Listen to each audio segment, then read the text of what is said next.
Hi, I'm Rashonda Cade. This is Reading with Rashonda. We are reading Running a Thousand Miles for Freedom by William and Ellen Craft. I have like some sort of weird glare on my glasses. Oh, if I look like that, there is less glare. Does this help? Okay, so I'll keep my head tilted. Yes, like this. Okay, so Running a Thousand Miles for Freedom by William and Ellen Craft. This is part 1, video 10, and let's get going. The gentleman thought my master would feel better if he would lie down and rest himself, and as he was anxious to avoid conversation, he at once acted upon this suggestion. The ladies politely rose, took their extra shawls, and made a nice pillow for the invalid's head. My master wore a fashionable cloth cloak, which they took and covered him comfortably on the couch. After he had been lying a little while, the ladies, I suppose, thought he was asleep. So one of them gave a long sigh and said in a quiet, fascinating tone, "Papa, he seems to be a very nice young gentleman." But before Papa could speak, the other lady quickly said, "Oh, dear me, I never felt so much for a gentleman in my life. To use an American expression, they fell in love with the wrong chap. So I don't know if you were with me." This whole glare thing, I wonder if I could read without my glasses. No.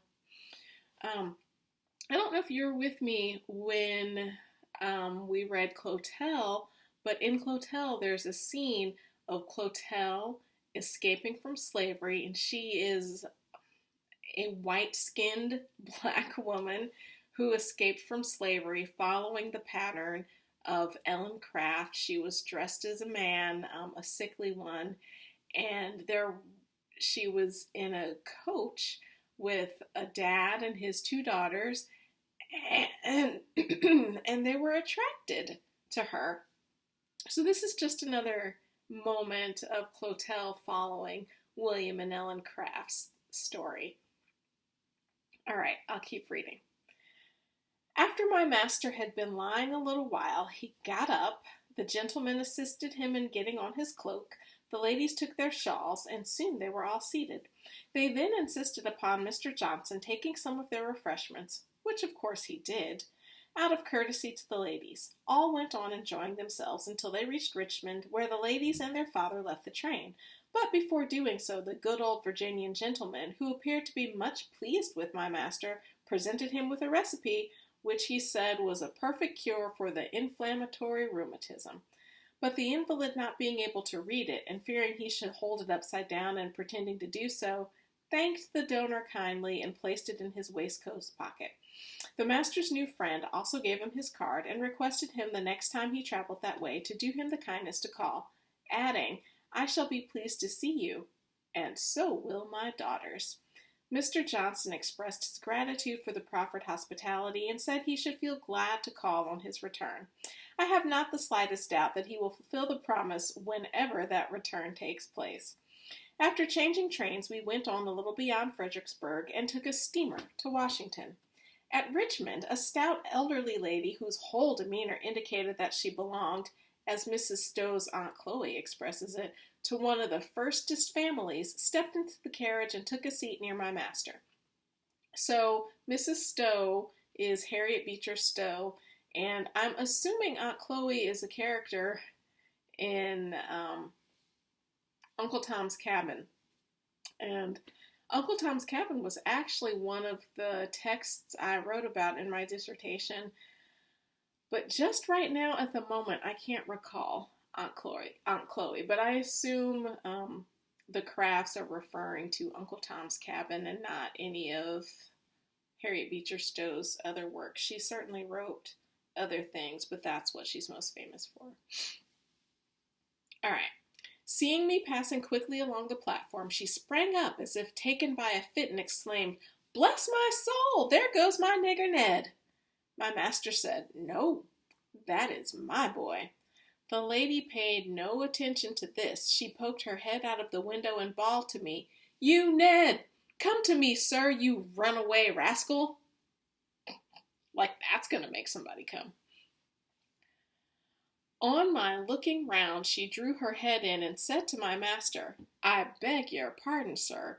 I was sure it was my nigger. I never in my life saw two black pigs more alike than your boy and my Ned. After the disappointed lady had resumed her seat and the train had moved off, she closed her eyes, slightly raising her hands, and in a sanctifying tone said to my master, Oh, I hope so your boy will not turn out to be so worthless as my Ned has. Oh, I was as kind to him as if he had been my own son. Oh, sir, it grieves me very much to think that after all I did for him, he should go off without having any cause whatever. When did he leave you? Asked Mr. Johnson. About 18 months ago, and I have never seen hair nor hide of him since. Did he have a wife? Inquired a very respectable-looking young gentleman who was sitting near my master and opposite to the lady. No, sir, not when he left, though he did have one a little before that. She was very unlike him. She was as good and as faithful a nigger as anyone need wish to have, but poor thing, she became so ill that she was unable to do much work. So I thought it would be best to sell her to go to New Orleans, where the climate is nice and warm. So in Clotel, we also talked about getting sold down the river, just literally getting sold down the river, most likely the Mississippi River, but, well, it depends on where you are. But anyway, the New Orleans market, I'm sure the climate was nice and warm, but the New Orleans market was a very harsh market for slaves, particularly slave women. I suppose she was very glad to go south for the restoration of her health, said the gentleman. No, she was not, replied the lady, for niggers never know what is best for them. She took on a great deal about leaving Ned and the little nigger, but as she was so weakly, I let her go. There was a kid too? Wow! So she took on a great deal about leaving Ned and the little nigger. 'Cause she was sick, you sold her away from her husband and her kid?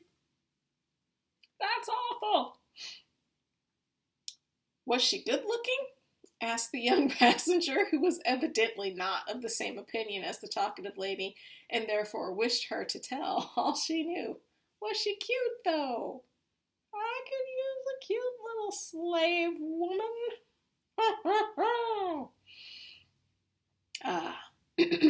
Yes, she was very handsome and much whiter than I am, and therefore will have no trouble in getting another husband. I am sure I wish her well. I asked the speculator who bought her to sell her to a good master. Poor thing, she has my prayers, and I know she prays for me. She was a good Christian and always used to pray for my soul. It was through her earliest prayers, continued the lady, that I was first led to seek forgiveness of my sins before I was converted at the great camp meeting. All right, let's go back. Okay, so also indicative of the New Orleans slave market was the great market for white-skinned black women.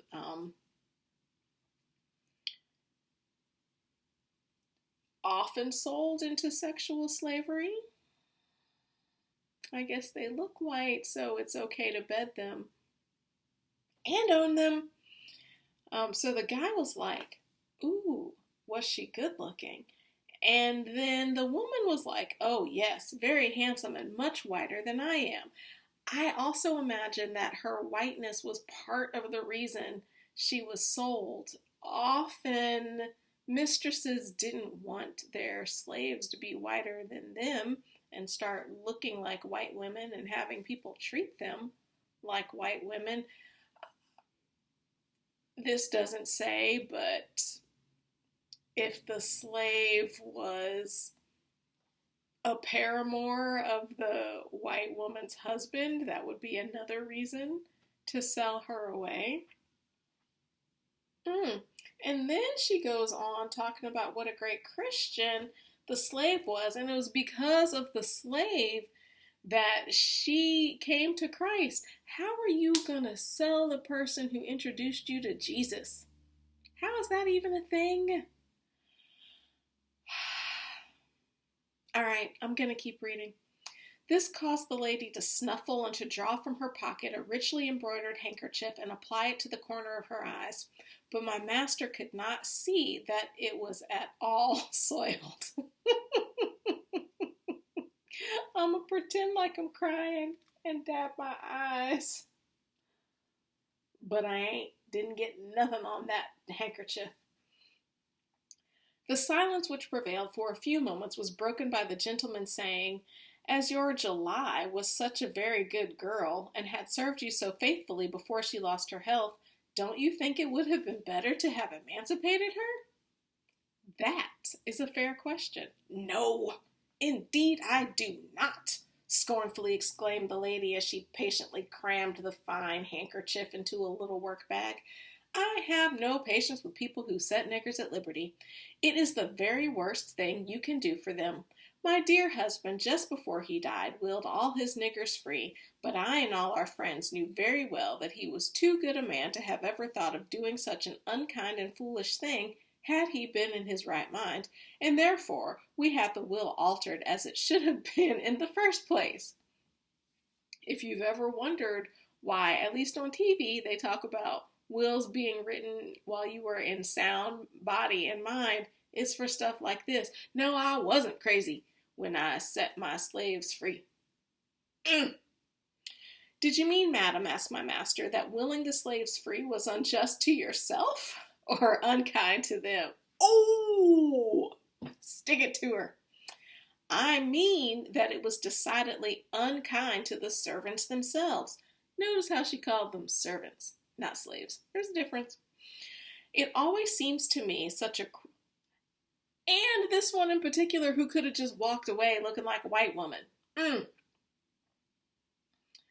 We will probably read Pudd'nhead Wilson by Mark Twain at some point.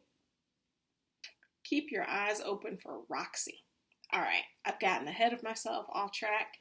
Let me get it together. I mean that it was decidedly unkind to the servants themselves. It always seems to me such a cruel thing to turn niggers loose to shift for themselves when there are so many good masters to take care of them. As for myself," continued the considerate lady, "I thank the Lord my dear husband left me and my son well provided for. Therefore I care nothing for the niggers, on my own account, for they are a great deal more trouble than they are worth. I sometimes wish that there was not one of them in the world, for the ungrateful wretches are always running away. I have lost no less than 10 since my poor husband died. It's ruinous, sir." No less than 10 since her husband has died. I mean, maybe it's easier for them to run away with a husband dead. Maybe he promised all of them freedom, and when she took it away, they're like, "We're just going to leave." Maybe she's really cruel, and they're all like, "Yeah, we're out." I mean, I don't know, but... And I don't know how long ago her husband died. Still, though. Still.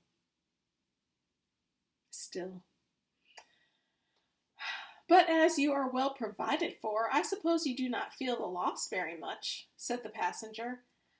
"I don't feel it at all," haughtily continued the good soul. "But that is no reason why property should be squandered. If my son and myself had the money for those valuable niggers just to see what a great deal of good we could do for the poor, and in sending missionaries abroad to the poor heathen who have never heard the name of our blessed Redeemer, my dear son, who is a good Christian minister, has advised me not to worry and send my soul to hell for the sake of niggers, but to sell every blessed one of them for what they will fetch, and go and live in peace with him in New York. This I have concluded to do. I have just been to Richmond and made arrangements with my agent to make clean work of the 40 that are left." Wow, that's a nice little slave operation she had with 50 slaves. "Your son being a good Christian minister," said the gentleman. "It's strange she did not advise you to let the poor Negroes have their liberty and go north." I concur. "It's not at all strange, sir. It's not at all strange. My son knows what's best for the niggers. He has always told me that they were much better off than the free niggers in the North. In fact, I don't believe there are any white laboring people in the world who are as well off as the slaves. Except for they're not slaves. Let's not leave that part out, except for they aren't owned by people, except for they aren't going to get sold away from their spouses and children, except for they don't get punished for leaving some place that's not paying them. Yeah, except for they're not slaves. It's not the same thing. I wish there were good stopping points here. Let's see, we've been going for like 15 minutes. Let me read a few more paragraphs. You are quite mistaken, madam, said the young man. For instance, my own widowed mother, before she died, emancipated all her slaves and sent them to Ohio, where they are getting along well. I saw several of them last summer myself. Well, replied the lady, freedom may do for your ma's niggers, but it will never do for mine. And, plague them, they shall never have it. That is the word with the bark on it. That is the word with the bark on it. Like tree bark? Like a dog's bark? I don't know, but I like it. That is the word with the bark on it.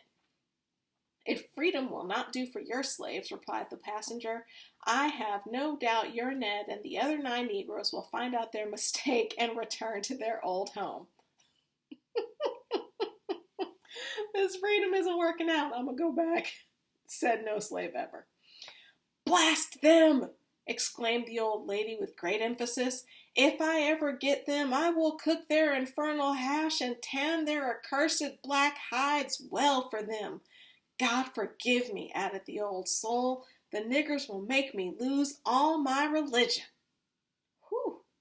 By this time the lady had reached her destination. The gentleman got out at the next station beyond. As soon as she was gone, the young Southerner said to my master, what a damned shame it is for that old whining hypocritical humbug to cheat the poor Negroes out of their liberty. If she has religion, may the devil prevent me from ever being converted. And that is a good place to stop.